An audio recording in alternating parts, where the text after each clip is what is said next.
আসসালামু আলাইকুম। আ কোনো একটা ডাটা টেবিলের স্মার্ট সার্চ দেখুন কিভাবে আমরা আইডি ধরে, ধরে স্মার্ট সার্চ করতে পারি। এখানে আমি আইডি না শুধু আমার যেকোনো কলামের যেকোনো ভ্যালু ধরেই আমি হচ্ছে সার্চটা আমরা করতে পারি। সেটা আমাদের জন্য খুব সহজ হয় আ কোনো ডাটাকে খুঁজে বের করতে। হ্যাঁ? তো সেটা চলুন আজকে আমরা সেটারই কাজ দেখব। আমি সবাইকে ওয়েলকাম করছি আমাদের আজকের এই নতুন ভিডিওটিতে। আপনারা সবাই হচ্ছে আমার চ্যানেলে আর আমার এই প্লেলিস্টে আপলোডকৃত ভিডিওগুলো দেখবেন। সব ভিডিওই হচ্ছে এক্সেল রিলেটেড কাজের ভিডিও। সেটা আপনারা যারা হচ্ছে জব প্রিপারেশনে আছেন অথবা ভাইবা বোর্ডের জন্য আমাদের এই আ উম ভিডিওগুলো দেখতে পারেন। আপনাদের অবশ্যই ভাইবা বোর্ড এবং অফিসের বিভিন্ন কাজে আপনাদের সহায়ক হিসেবে কাজ করবে।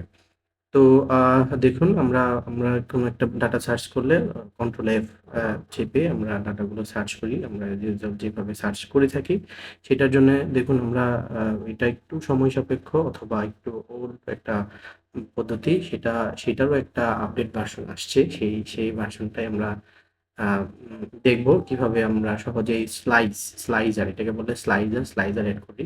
আর ছোট, ছোট খন্ডে ভাগ করে আমরা আমাদের ওই ডাটা টেবিল থেকেই ডাটাটা কিভাবে রিটাইপ করে নিয়ে আসি বা সার্চ করে নিয়ে আসি। তো এটা করার আগে আমি আপনাদের সবাইকে রিকোয়েস্ট করব আমাদের এই চ্যানেলটাকে সাবস্ক্রাইব করে রাখুন প্রতিদিনকার আপডেট পেতে।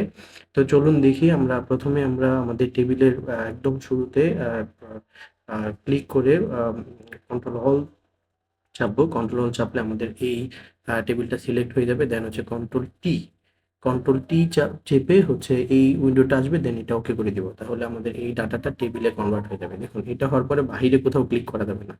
এইরকম ভাবে বাহিরে যদি কোথাও ক্লিক করি এই মার্কের বাহিরে, তাহলে ডিসিলেক্ট হয়ে যাবে। ডিসিলেক্ট হলে আমি স্লাইস করতে পারবো না। তো আবার কন্ট্রোল টি চেপে আমি এটাকে টেবিলে কনভার্ট করে বাহিরে ক্লিক না করে আমি ইনসার্টে চলে যাবো। ইনসার্ট অপশন থেকে স্লাইস খুঁজে বের করবো। কোথায় আছে স্লাইস খুঁজে বের করে দেখুন স্লাইস খুঁজে বের করে এরকম একটা উইন্ডো আসবে। এখান থেকে আমার টেবিলের যে কলামগুলো আছে আমি কি দিয়ে সার্চ করতে চাচ্ছি সেটা সিলেক্ট করে দেবো।